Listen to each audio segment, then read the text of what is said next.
আসসালামু আলাইকুম। আমার পুরান গাছ কাইটা দিছিলাম, এই গাছের কলম করলাম। এটায় গাছে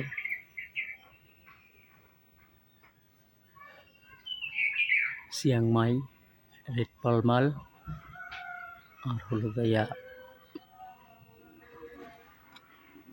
কাটিমন 12 মাসি কলম দিলাম। ওইগুলাতে আবার নতুন করে ছাড়ছি, এগুলাতে আবার আরও 5-7 দিন 10 দিন পরে দিই।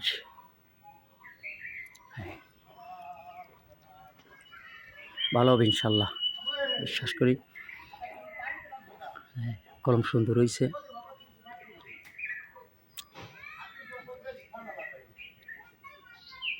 ঠিক আছে, ততক্ষণ সকালে ভালো থাকবেন। আসসালামু আলাইকুম, আব্দুল্লাহ।